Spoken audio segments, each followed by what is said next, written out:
Just recently, Bilena released a gel and a tube format of your favorite roller tint shades, Toast of New York, Night Berry, and Uptown Red. We also have Kris Life Kit's newest product, and this is their Tinted Lip Gloss, and I will be reviewing them all today. What's up? It's your girl Booya, and welcome back to my channel. And guys, I have a question for you.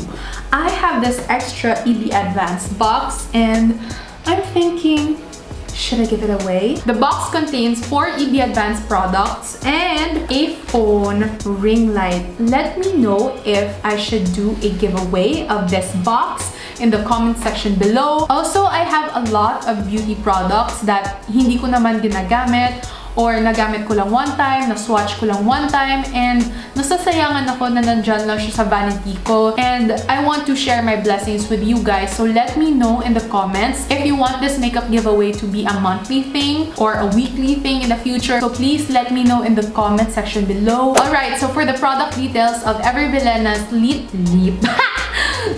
and cheek stain.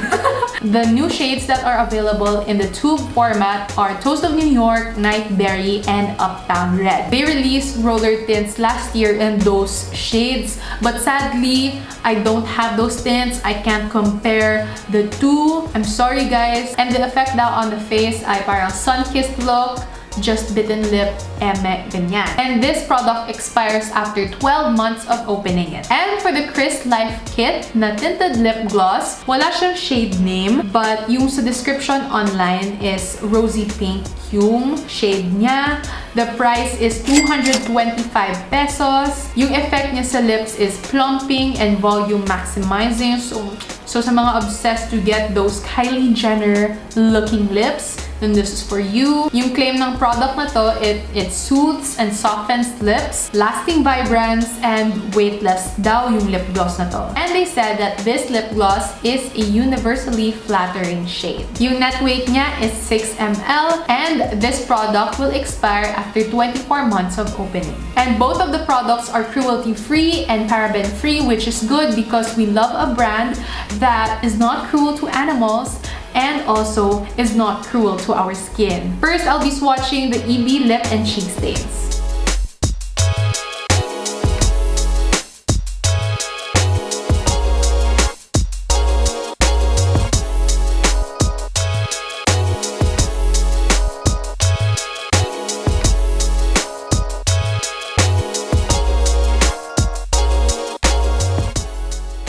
By the way guys, I decided halfway that I'll also be topping the Tinted Lip Gloss on each tint shades para lang makita nyo yung effect.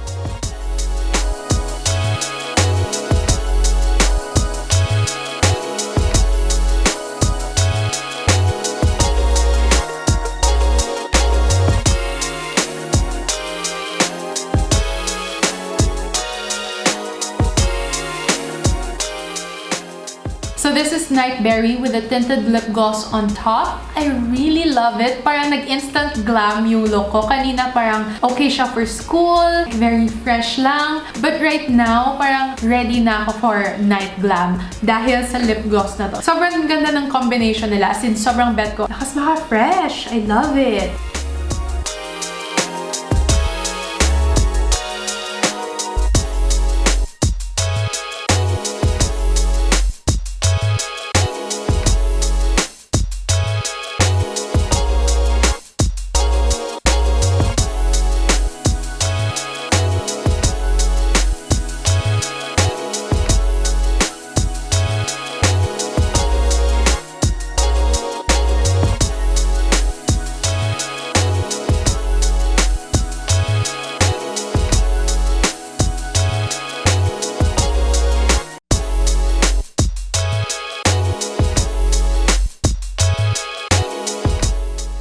This is Uptown Red topped with the Kris Life Kit Tinted Lip Gloss, and I really love it as well. Y'all know I'm down for like a good lip gloss, lalo na pag mura. You don't need to buy a high-end lip gloss to get that juicy, lip maximizing, lip filling effect because we have it in our hands. Kris Life Kit is offering it for a very low price. Bumabalik yung love ko for this tint because it's so good. Tints in general, namumuo siya sa lips ko. Lalo na yung mga gel type o yung mga roller type na tints. But eto, kahit hindi ka mag-lip balm or hindi ka mag-lip scrub, hindi siya magmumuo sa lips mo. And lastly, I'm gonna be swatching the shade Toast of New York.